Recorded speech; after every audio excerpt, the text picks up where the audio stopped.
Evanston has such a rich artist community, and I don't think enough people know about that. I don't think enough people know how many talented people we have in Evanston, and creative co-working captures all of them. All of them. I have enjoyed every exhibit that they have had, and each artist, I just get even more impressed. I'm just like, wow. So, the two artists that we have today, I think you all are really going to enjoy their work. It is absolutely beautiful. And I know some of you are watching Facebook Live.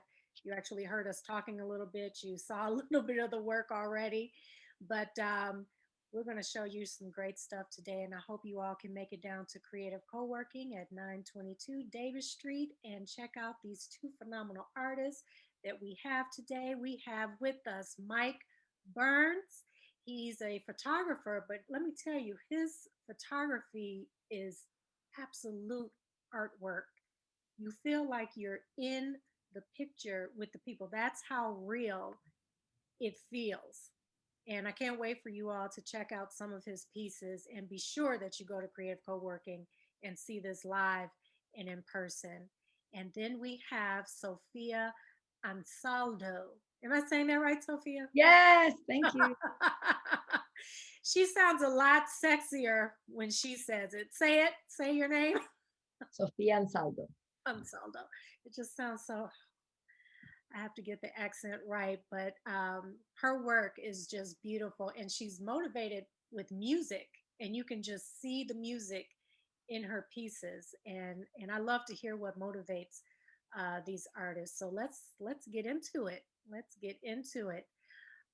So Mike and Sophia, right now you all are again you're at Creative Co-working right here in Evanston, being featured the exhibit 922 Davis Street for anyone out there new to Evanston. You don't know about Creative Co-working. They're a great space um, for office space, and they showcase a lot of the artists here in Evanston.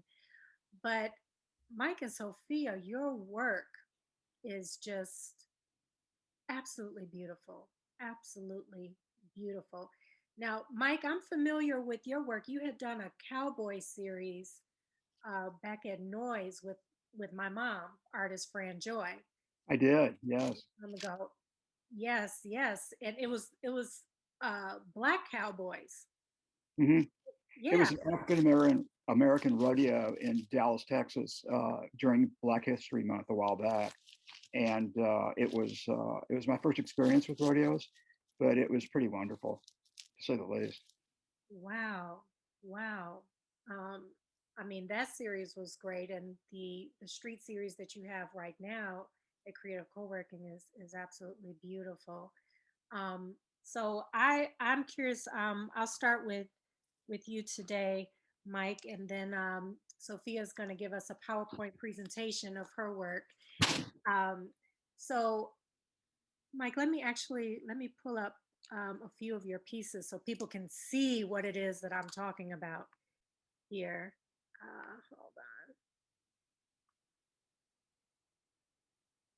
Let me, and you all do have to bear with me with. Oh, actually, this is Sophia's work. Great. Now it works, Sophia. Now we have it working. Hold on here. All right, here is Mike's pieces, and it's still showing me Sophia's work. What's going on here? Bear with me, people. Bear with me. Bear with me. Okay, hold on.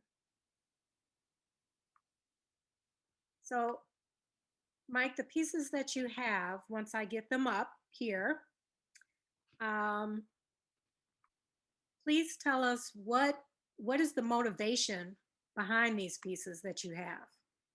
Uh, we were going to New York quite a bit, partly because my son was in college there to New York City, and partly because my wife's parents lived there.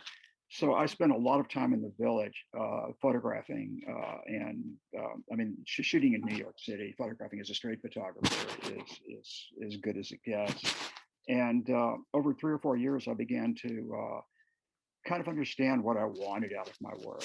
And so it's basically, like I said, it's all work shot in New York City. Mike, I know you had started on I was reading your bio and you had started out more on the East Coast. I know you had gotten a lot of your inspiration out there. I want to say the DC area. I live in Texas. I'm from Dallas and San Antonio, and I started really in grad school in Ithaca, New York, which is obviously a small town where Cornell is. Mhm. And I took courses there and then ended up teaching. And so both teaching and taking courses, I learned a lot about photography, and I had to obviously to be able to direct the classes. Then I moved back to Dallas and fell in with a lot of artists and a lot of photographers, and we ended up photographing rodeos, uh, all types of things. And then I moved to DC, and Washington was great because I got to take courses at the Corcoran. There was a guy named Steve Zabo, who's this incredibly wonderful photographer who was pretty much my mentor, my teacher. And he taught me to really think about what I was doing, and also taught me about history. And I began to study and read excerpts from people who critique photographers that we know about, and the conversations and interviews with famous photographers like Robert Capa or Eugene Meatyard, all types of people. And it just blossomed from there, essentially. Mm. Now, what makes this series different from others that you've done? My mom loves your work. Oh yeah, I love her work too. I think she's a wonderful artist, actually. It's different in the sense that when I first started shooting, I was shooting film, so it was all black and white. Although at the same time, I shot color too at times, and I printed color myself in the darkroom. When I went to digital, obviously you have the choice of either, and so some of this is things from the past which were film, but most of it's digital. And I think being able to flip back and forth between color and digital is kind of interesting because some things kind of want to be color, some things kind of want to be black and white, some work both ways. Mm. So this uh, set obviously is both black and white and color because, like I said, some things just felt better in color and some better in black and white. Also, having read a lot about the history of photography, having read the interviews with quite a few photographers, I think my perception of how you fill the frame, which is pretty much what it ends up being about, from edge to edge, uh, I think it got better and better and better because I watched how other people filled the frame and I saw how they were thinking. And so this series probably is a point where a lot of those things came together. Mm. Your pieces look a lot like movies. Like, um, have you done any DP work on films? I mean, it just looks like film. There's a really interesting, I know I haven't, but there's a really interesting thing about that. A lot of times in movies, the frames are like still photographs. And Mhm. essentially, the frame, which I said is filled because of how you see the things that you're taking pictures of, there are things outside the frame which you're excluding, just like in a movie camera when it's shooting a scene. So, in a certain sense, it really is like cinema because there are things happening, and then you take a little vignette, a little snippet of those things that are happening, which is your photograph. But then the next second, there are things happening afterwards, just like in a movie. Mm, mm, absolutely beautiful. Now, the one of the people in the subway, um, that I mean, that looks the detail on that is like insane, absolutely insane. It's one of those things that a lot of photographers, street photographers, that I've read about, like Winogrand or Marowitz or people like that, just wait. They pick out a spot, and so the background, the context of what you're photographing is extremely important. So sometimes you can pick out a spot, just be patient and wait, and eventually the people will fill it, almost like actors, and that's when you take the picture. Mhm. And in this case, there's always luck involved, obviously. In this case, I got lucky. Mm. What's interesting, I think, about the sports photography is that I shoot that just like I shoot street photography. I'm more interested in the context of the players playing, moving off the ball, all the different things that happen outside of just taking a shot. And I think all sports are about how the different players play off each other. And I think that in its own right, as opposed to somebody just scoring, can be just as interesting and just as powerful. Mm. Mm. Um, I wanted to ask you and Sophia both, creative people, sometimes creative people get stuck, you know, sometimes it's just flowing. And I mean, you are just in the zone. And then all of a sudden you find yourself stuck or blocked. Um, I mean, just like looking at this work right here, do you ever get stuck? It just seems like there's constant inspiration as soon as you walk outside the house. I think in New York, that's almost true, pretty much true. I think what happens is, obviously every image you make isn't going to be a great image or even one you want to show to people. But if you keep shooting, it's the same thing in architecture too. Sometimes mistakes or things that don't work have little bits and pieces that make you rethink things and lead you to better work. So in architecture, we used to call them happy mistakes, where you are designing a building. When I was in school, and you make a mistake as you're going through the drawings, and all of a sudden you realize that mistake is a better idea than the idea you had to start with. Same thing happens in photography. So if you're photographing somebody on the street, and you cut off a little bit of their head and look at it and you think that doesn't work, but then you think if you really thought about cutting off a little bit of somebody's head, it might just work. It leads you into other things. So it's not so much being blocked as it is just shooting and shooting until your understanding of how the images should work catches up with what you're doing. Does that make sense? That makes sense. That makes sense. Sophia, what do you do? Do you ever get blocked or?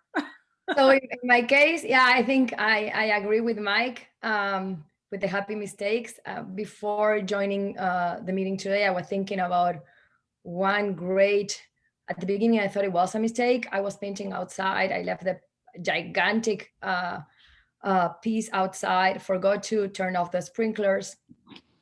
Next day, yes, I have a bunch of new things on my piece.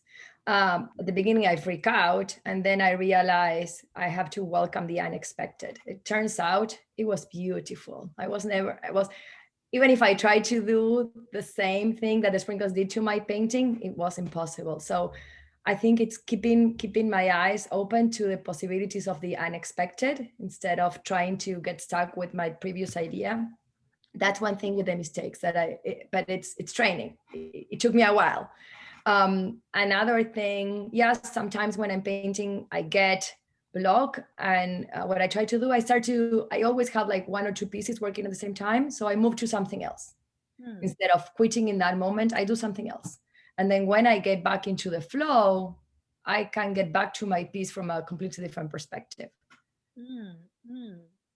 That's a great way of looking at things. When you what appears to be an error or mistake, it might actually be an opportunity to take a piece in a whole nother direction that you hadn't even thought of. Mm-hmm. Ah, I guess that's what creativity is about, right? Maybe we don't have all the answers, I think. That's what creativity is about. Um, wow, wow. You all's pieces, I am just in amazement. And Mike, the piece with the young men playing basketball. Oh my Lord! I mean, did you? I'm just amazed at how you just captured the detail on these photos. It's just amazing to me. It looks so gosh darn real. I mean, it is real, but it's amazing. I It's mean, called West 4th Street basketball. It's been going on since the middle 70s. There's a guy named Kenny Graham who's been running it, and it's very, very good athletes playing in a league that lasts from, I think, May through August. And they play every night of the week, and they come from all over New York City. And when I first started going there and living in the village with my wife, I found it and showed the person who was running it, Kenny, some of my images, and he let me become part of the whole system. And for 3 or 4 years, I sat at the court during the summers and photographed. And I mean, I play basketball, so I think part of it is that I do understand, at least to some extent, what's going to happen, you know, how people move off what we call off the ball and what they're trying to set up. So sometimes I'm prepared, you know, to take a photograph, but part of it is just luck, and part of it is actually just, again, you know, watching as intently as you can how the bodies are moving in space, and then if you get lucky, you find that moment.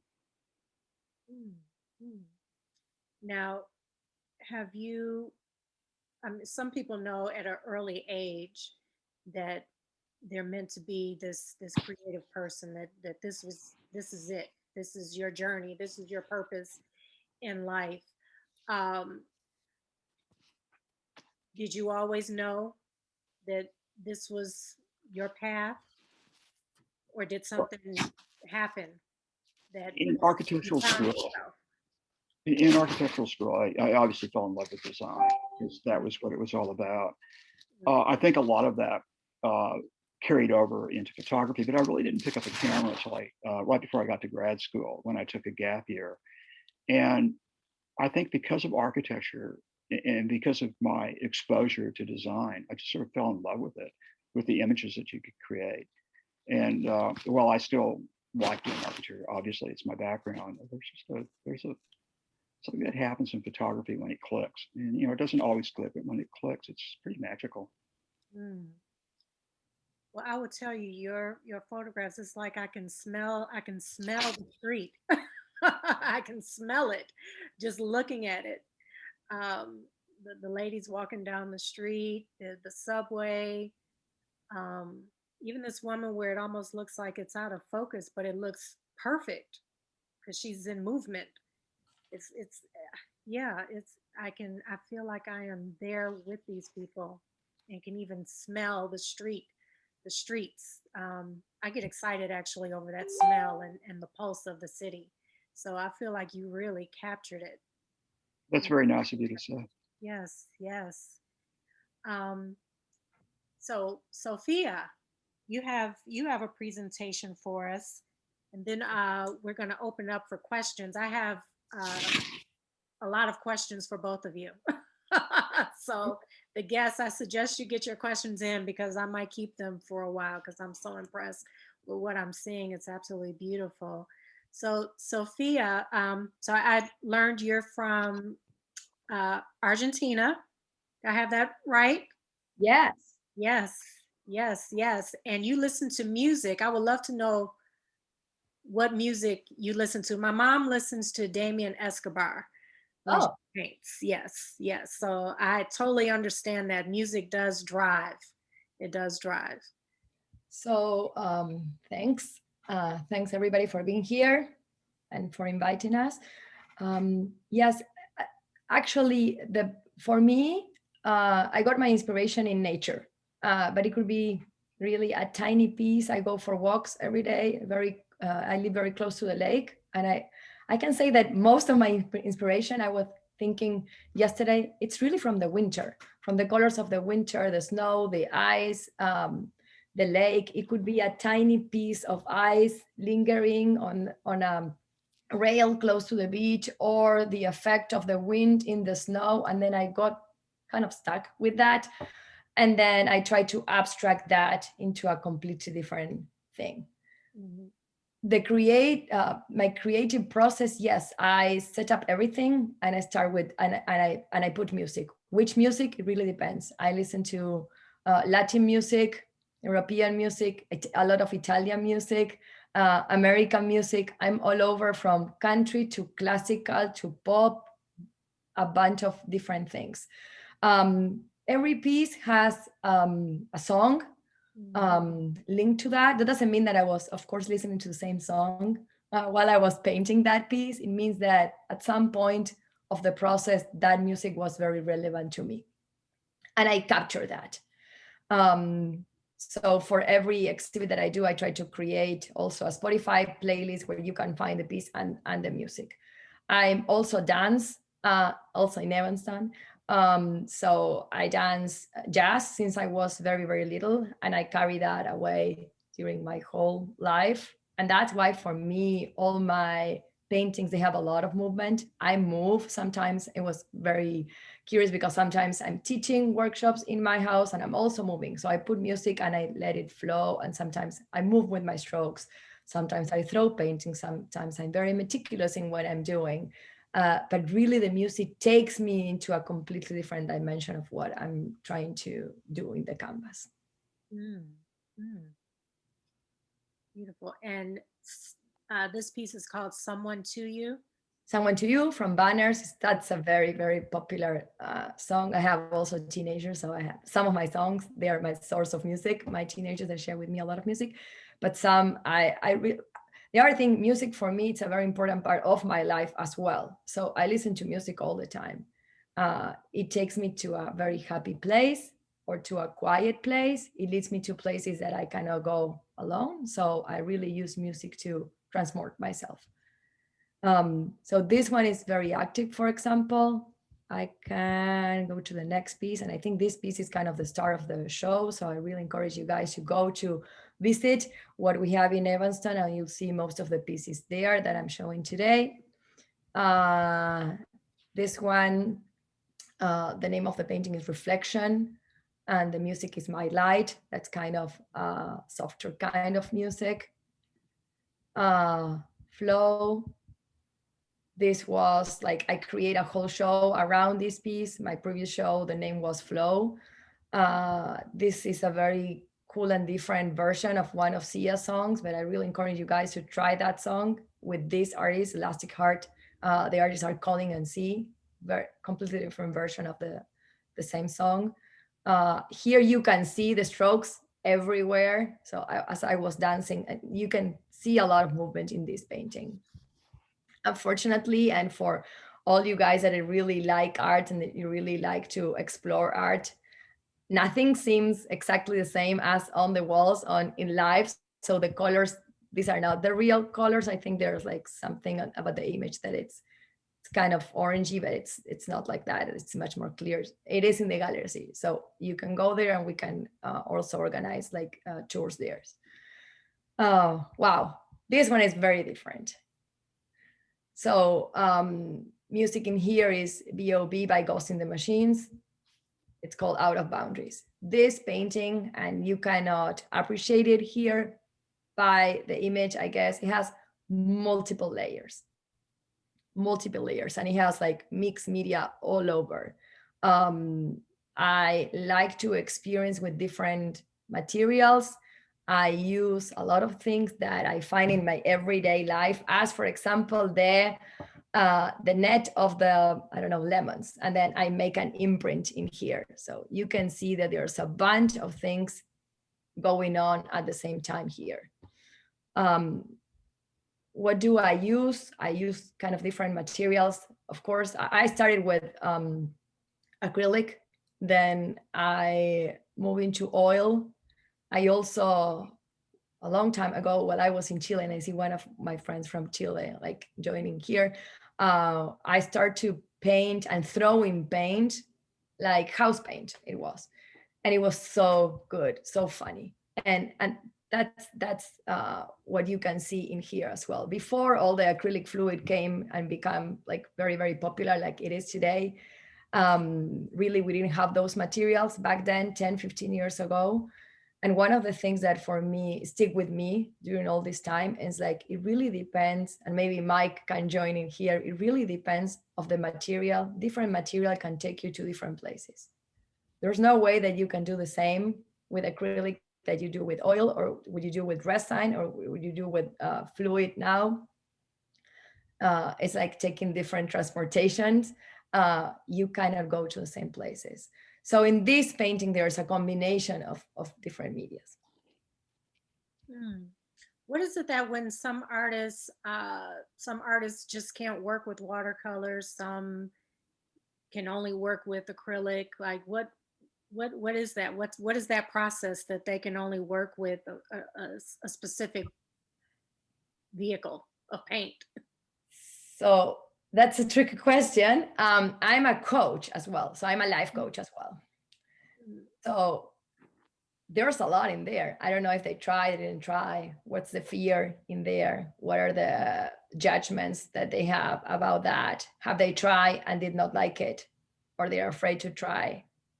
I don't know if you can or you cannot work. I tend to say like, what do you like? Or how do you want to enjoy the moment of painting? I really know that for me, it's not like painting that very defined things and with like very, very small brushes. I don't like that. I like to be more spontaneous. For me, art is a platform that it's completely undiscovered, undeveloped, where you can really learn also a lot of things about yourself, where you can really also push you outside from your comfort zone. So I don't know, generally speaking, but like maybe in there, people that say that they cannot work, the invitation would be like, have they tried? What is it that they didn't like? And going back, let me go back two or three slides here. So yeah, you see this one has a lot of blues, grays, and whites. This one as well, this one as well. This one doesn't. So my first couple of years in painting, I started painting like 13 years ago. It was all earthy colors, orange and brown and red, and that was my comfortable zone. That was my comfort zone. It's like, yeah, those are the colors that I really like. I was wearing even clothes like around those colors. And then one day I make decisions, you know what? I'm going to push myself. I'm going to do all blue now. And I didn't really like blue. I was not into blue at all. I didn't have anything in my house that it was blue. Everything was like that, earthy. So I start pushing myself with the blue. And yes, and when I got stuck, as you asked before, I went back to the orange. But it was too much some days. Like now I need some reds. I need some more fiery colors in here. But it was me pushing myself into, okay, I'm going to try what I don't know if I didn't like it. I didn't have the experience. So I was forcing myself to have an uncomfortable experience with the color. Sometimes I do the same with some textures or with like, I don't know, the setup of a painting. I really like painting also like very square in square canvas. And for at least in the creative process, then I make a decision how am I going to, what it's going to be really the orientation of the canvas, but I even move it into a rhomboid position, the square. So I move it and I force myself continuously. Sometimes I close my eyes and start throwing things without even knowing and then see what happens. And then I get back to that moment and see what do I want to do with that. That's so interesting. And Mike, the same with photography. Some people just don't go out and get street like real scenes. They prefer to be in a studio with just the subject sitting in a chair or like, what is that? So Sophia's like, you just have to step outside of your comfort zone. But how does that work with photography?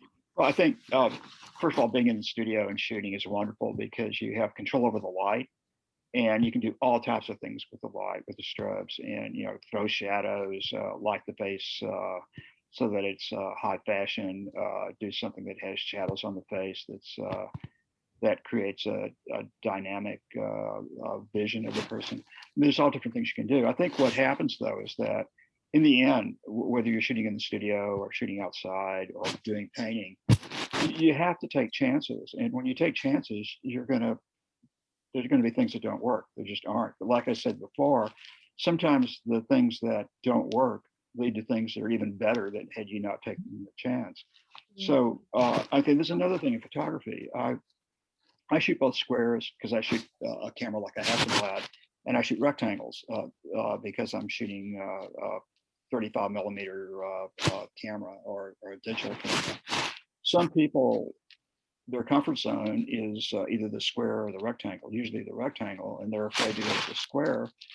But I find in different situations, portraits are great in the square, nature is great in the square, street obviously in the rectangle. Although if you look at Vivian Mayer's work, it's squares.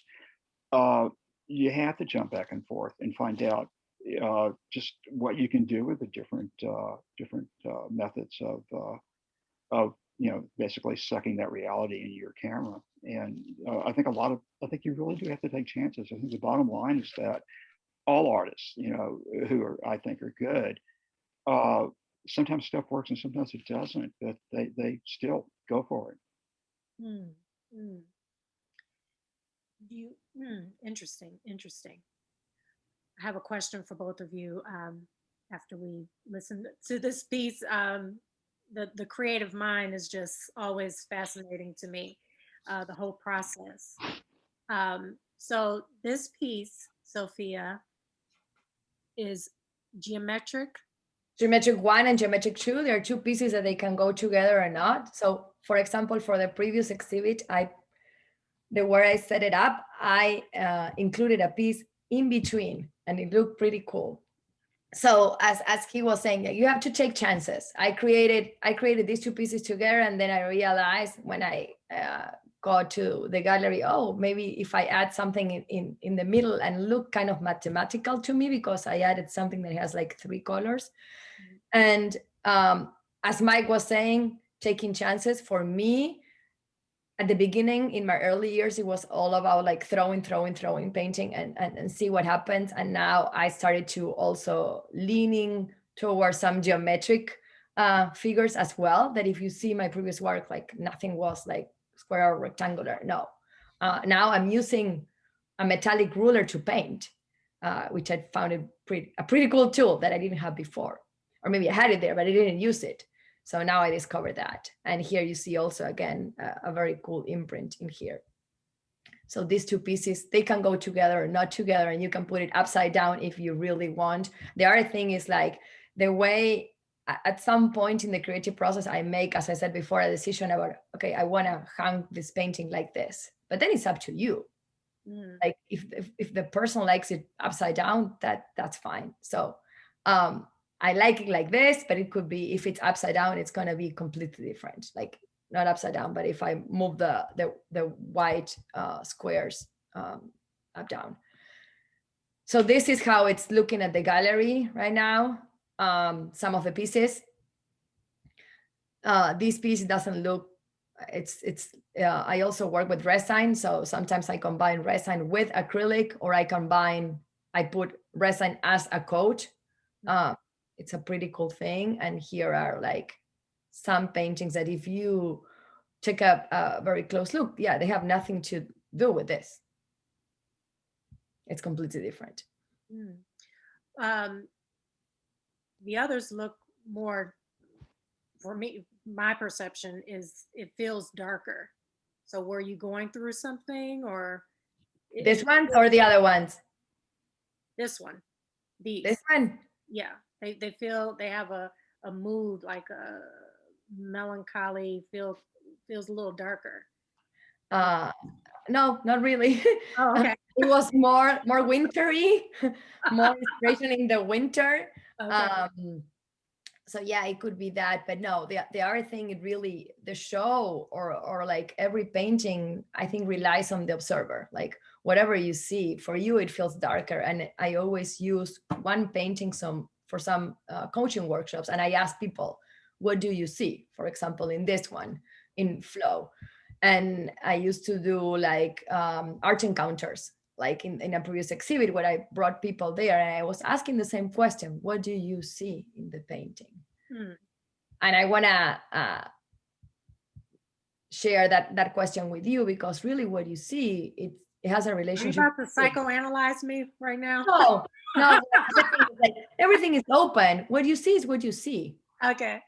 It's not that I was on a dark moment or not. you're able to see that for a reason. Mhm. And maybe tomorrow you go back and see the same painting and you said, oh, I see there's like, I observed that there's peace in that painting because you got, I mean, you, another part of the painting caught your attention. Maybe it was not the blues like in here, but it was more the white and gray and greenish dance that it's going on here.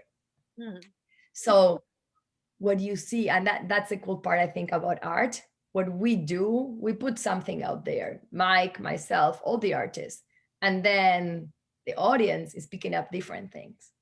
Mhm. And that changes all the time. Yes. And that's the interaction. That's the cool part about like, there's a piece in there, but you start interacting with the piece once you start, like, even if I share with you more information about like that, then you start seeing the painting in a completely different way. Mm. Mm. Wow. So, oh, that's interesting. Your life coach too. My mom's a life. That's interesting. That artists are life coaches as well. And so, when you all hear the feedback to your work, does that say something to you about you, or does it say something about that person?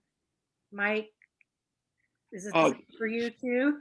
I totally agree. When you put a piece of work up, especially street photography and all types of photography, actually, the person who looks at it brings their own background to it, and the fact that they interpret it differently than perhaps you did, or see something in there that you never saw, all that counts is they're actually looking at it and thinking about it and dealing with it, and that's really important.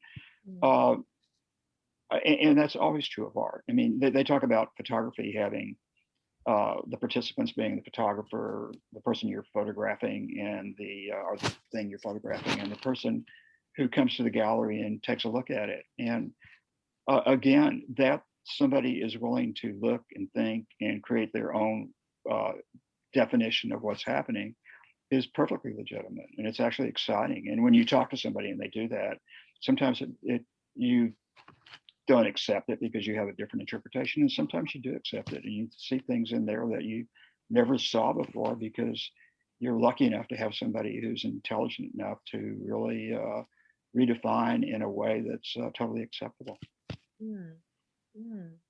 No, I love what you said, Mike, about like the interpretation, and that it's really what's in there. What we put, it's not reality. Like we put something, we create something, and then everybody who sees that interprets different things.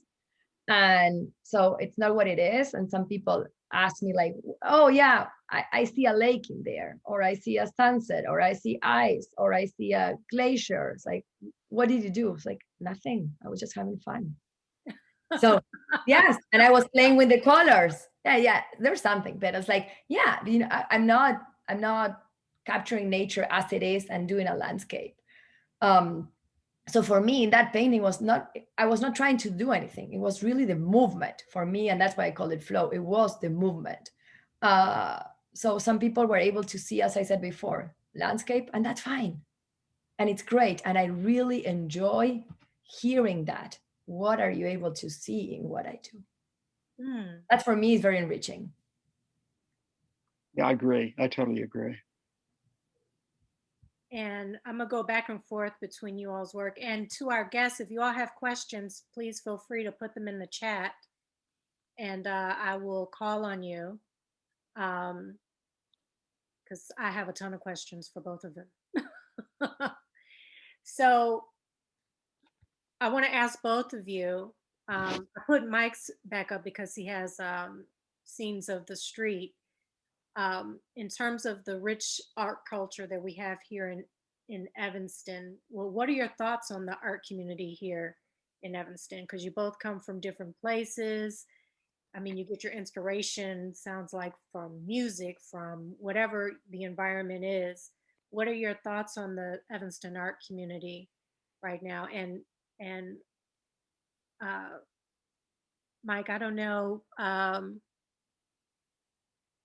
None of these look like Evanston to me. No, Organized. I have a series that I've done on Evanston, but I haven't really shown it very often. This is totally New York. Everything in here, including the portrait, which is an actor who's from New York. Evanston has a really rich and wonderful art community. A lot of good artists, good photographers, good painters, good sculptors. It's in what's relatively a small town. It's amazing how many good artists there are, and that makes it fun because it's, you know, some artists, when you're in school, especially in design school, there's all types of competition going on.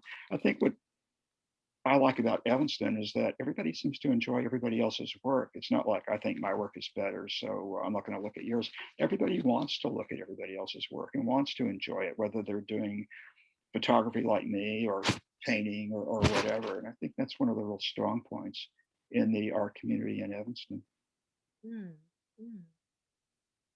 Yeah, I would love to see some of the street scenes that you've captured in Evanston.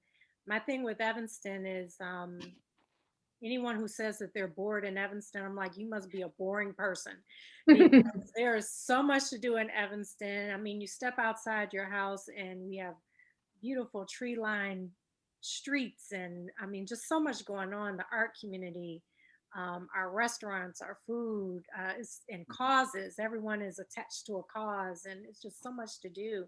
So yeah, I would love to see that um, of your work, Mike. To see Evanston like come to life like that, captured. Um, Doing Evanston Live TV, you know, I do video, so that's different. I would love to see some photographs of like real Evanston coming to life. I'd be happy to show them to you. Yes, yes, I would. That's a great idea. Yes, I would love to see that. I love Evanston is so beautiful. I would love to see that captured. And Sophia, if you could put your work back up again there. Um, Yep. as far as the Evanston art community, has any of that inspired, or what are your thoughts on the Evanston art community? I love Evanston. When I got here living with Winnetka, I moved here 8 years ago, and everything that I was doing for me, personal enrichment, it was in Evanston, and it is in Evanston. Now I have like, I have kind of a parenthesis because of COVID. I started painting in Evanston when I moved here with Jill King. Then I moved to the art center in Evanston. I was doing studio time with Janice Ponzi there. Great artists as well. The people that they were in the studio with me, amazing artists, all very welcoming. We used to share a lot of tips, and everybody was looking at what other people were doing to learn. I think there's not a sense of competition, but community really in there. Same with the dance. I go there. I don't do anything in my neighborhood really. Even though we have an art studio time here, I paint in my house. I have a studio in my house, sometimes not with COVID, but I used to teach in my house as well, in my studio. But when I wanna create or used to have a sense of belonging, it was in Evanston. So I think the community, it's great there. It's what I felt at home, really. And I think there's a bunch of artists, like it caught my attention how many places and artists and different things Evanston has to offer, really. Hmm. Hmm. Now, how did both of you come to fall in love and land first at Creative Coworking? When you first stumbled across Creative Coworking, how did that come to be? Because it's a great space. It's a great space. I'm like, it should just be an art gallery. Period. It's a great space. Either one of you? Yeah, for me, it's an art gallery. No, for me, it is an art gallery. So I got in touch with them, I think it was 2 years ago, and I participated in one of the one night art and wine night that they used to do before COVID.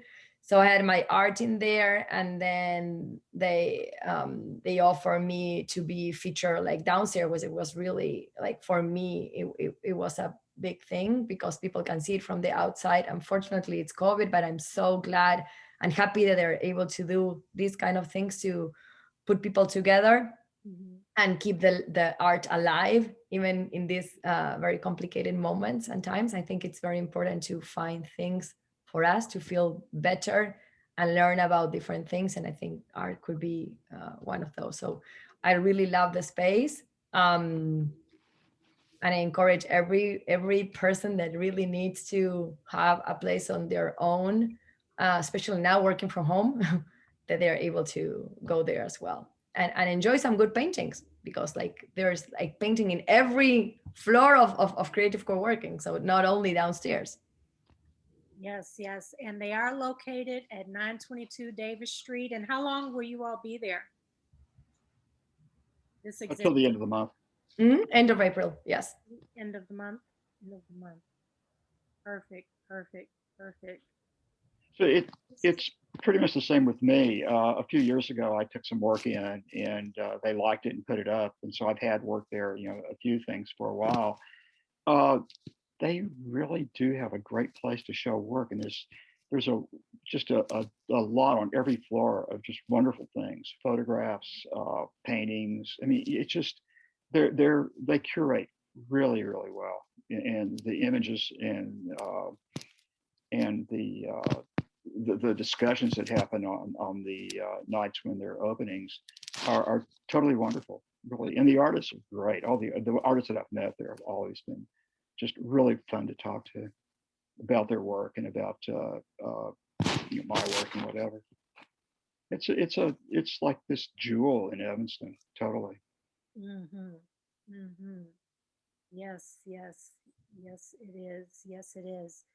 And so, what are some pieces that you all are working on next? I'm really curious to see what's next for both of you, because this exhibit right here is awesome. And I know artists are constantly creating something, working on something while this is being displayed, while this exhibit is going on. You've got something else in the works. So, what can you give us a little something as to what's been going on in your world, and you got to get it out there? Either one of you. Okay, because I'm in the Outer Banks right now, and I've been in Long Island and New York off and on over the year. I've spent a lot of time photographing on beaches and photographing dunes. There's an area in the Outer Banks of North Carolina that's a huge, I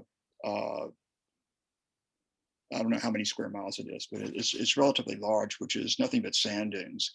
And it's not on the water, it's actually moved off the water. And so if you go there at the right time of day with the right light, it's just wonderful to photograph there. So I've been doing a lot of work there and shooting in black and white. My digital camera, and I'm sure they all do, but we'll shoot just in black and white if I wanted to. And so I'm experimenting and playing with the light and picking the times to go. And so my body of work right now pretty much is that type of image. Sometimes at the beach in the water, sometimes most of the time in the dunes. Mm, mm. That would be interesting to see, because this exhibit that you have here at Creative Coworking is so definitely in the streets, in the streets of what's really happening, and then to see something beautiful with sand and water, and I look forward to seeing your eye on that one. How that It's comes up. it's fun, and it's interesting.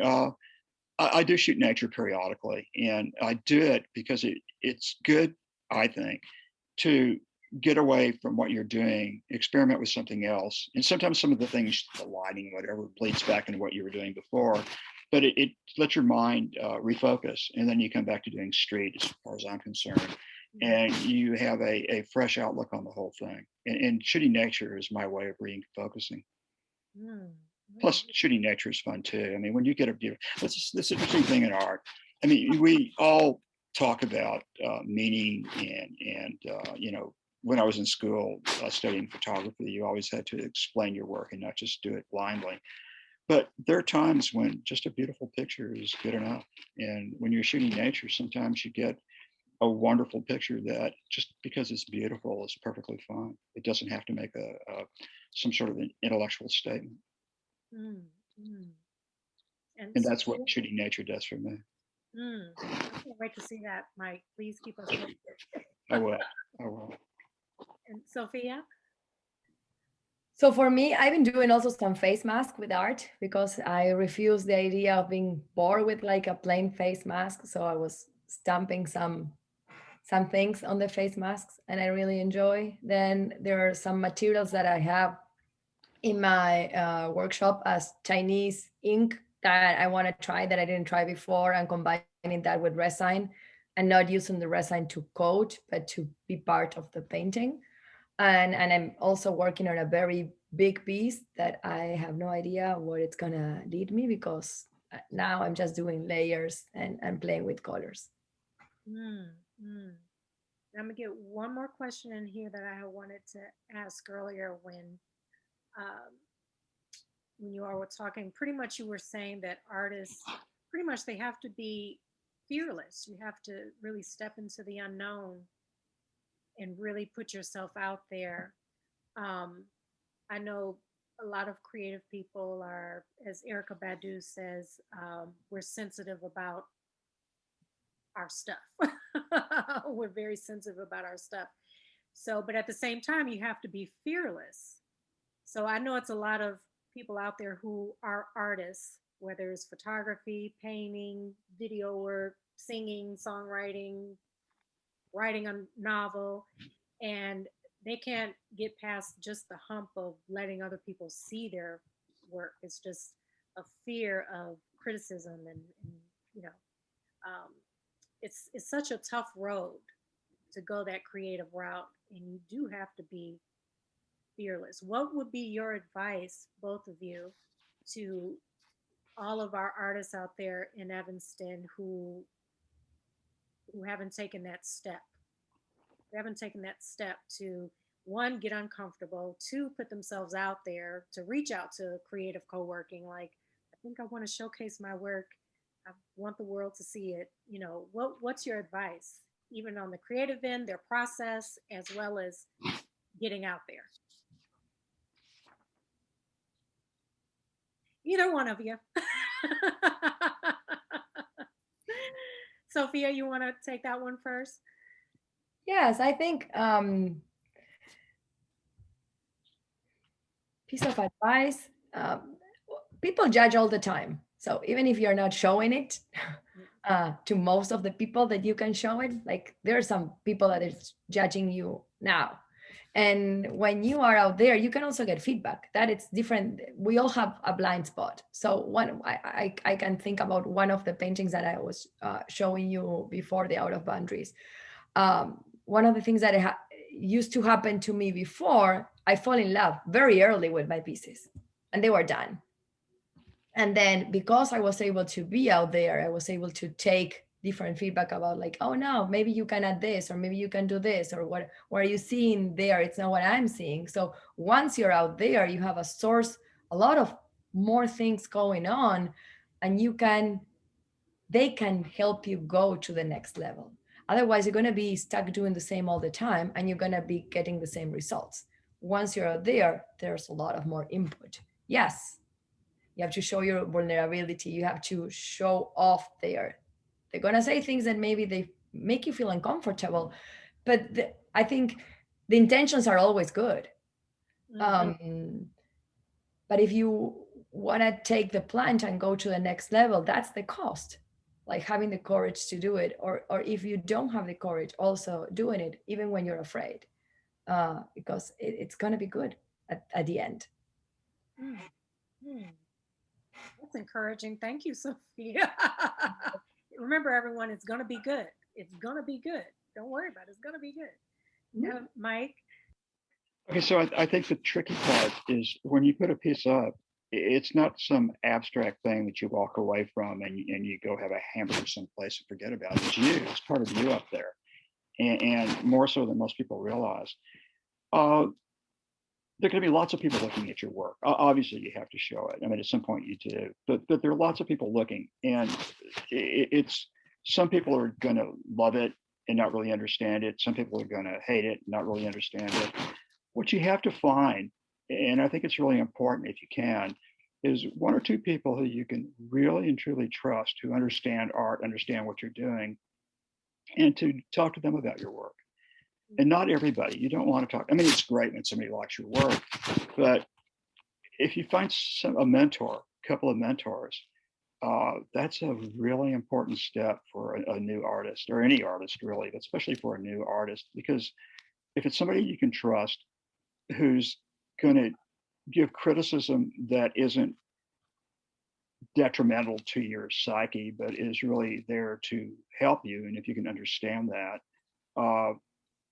that's probably the best thing you can find. Yeah, and there are people like that out there.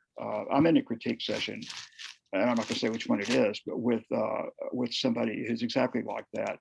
He finds something good in everybody's work and leads them on to even better things. And he's truly wonderful because he wants to help people and not play ego trips with them.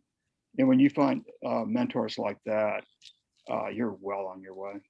Mm, Yeah, mm. I agree. It's constructive, but you have to find the right people. I totally agree. Yes, it's constructive. It's true. Mm. Now, It's very hard to be alone on that journey. So I think one of the things that Mike said, like, you have to find a person or two, and I was lucky to have that too. When you are alone, it's complicated because you're looking at yourself all the time. mm, mm. I agree. Yes, yes. I love artists. I love creative people. I love their spirits. Thank you both so much for coming on this artist talk. Um, please let everyone know how they can contact you and where they can see more of your work. Hi. Sophia, you want to go first? Oh. Sorry, I just wanted to jump in at the end. Oh, okay. Sophia, I'm gonna have them give their contact. I'm sorry, Amelia. I'm gonna have give their contact. Of course. And definitely want you to say some final words for Creative Coworking. Yeah. Okay. Sophia, where can people contact you? See more of your work? I have a website. I'm on Instagram. On Instagram is SOF, the first three letters of my name with F, ANSALDO @gmail.com. I can put it on the chat box. And then my website is there. It's more complicated, but it's in the Instagram. Okay, and I'll be sure to put your contact information out there on social media with the video as well. And Right. Mike Berns. Okay, so I'm on Instagram too, and it's Mike Berns, MikeBerns 10, the number 10 on Instagram. And I'll give you my email. It's MikeBerns10 again @gmail.com. And they both can be seen right now, an exhibit going on to the end of the month at Creative Coworking, 922 Davis Street. And we have with us today Amelia. She Hi. is the beautiful spirit that works at Creative Coworking. And I love that they're always like reaching out. Evanston Live TV, do another artist talk. Thank you so much, Creative Coworking, for all of your service to the Evanston community, the art community. Thank you. Thank you for showcasing all these beautiful people. These beautiful spirits. Well, we wouldn't be able to do it without the artists. So I just want to say a quick thank you to Mike and to Sophia for displaying over the last 2 months. And it really helps us out. And we love showing different artists in the Chicagoland area. And thank you to Malika for hosting these. And also just as we, transitioned through kind of the COVID era to be able to move the Art and Wine experience online. That being said, we are really looking forward to going back into in-person events. So hopefully you guys will join us for those as well. Yeah, well, I mean, we'll definitely start outdoors, in the summer and keep things, of course, as safe as possible. And then hopefully as the year progresses, we can get back to some semblance of normal. But yeah, I mean, on behalf of the whole Creative Coworking team, it's really great when we have artists that we can work with so closely. So thank you all. Thank you. Thank you so much. Yeah, thank you. So Amelia, if anyone wants to go and purchase pieces of Mike and Sophia, how does that work out? during this pandemic? Yeah, so you can just stop by any Monday through Friday, 9 a.m. to 5 p.m., or you can make an appointment for a weekend, and then they set their prices. One thing we should maybe say is that Creative Coworking doesn't take a cut. So we're not like a traditional gallery where we would take a percentage. The artists set their prices, and then they take the entire selling price. So we don't take a cut of the selling price. So it just goes directly to the artist. And then we would work it out with the artist. Usually we keep the piece up until the end of the show, and then we would release it to whoever bought it, kind of depending on its size. So they've set their prices. And then if it's something like, some prints or something like that, then we'll put you in touch with the artist to figure out how to get those to you. Great. Thank you. Thank you so much, Amelia. Thank you. Thank you. Thank you. Thank you, guys. Thank you. Sophia, thank you. And to everyone that joined the Zoom today, and to everyone out there watching Facebook Live, you all be sure to get in touch with Creative Coworking. You want to see more of Mike Berns, more of Sophia Ansaldo, and all the wonderful exhibits that they have coming up. You all be sure to stay engaged. We have a beautiful art community here in Evanston, and I'm glad to be a part of it. So thank you all for joining us today. Thank you so much. Thank you. Yeah, thank you. Thank you a lot.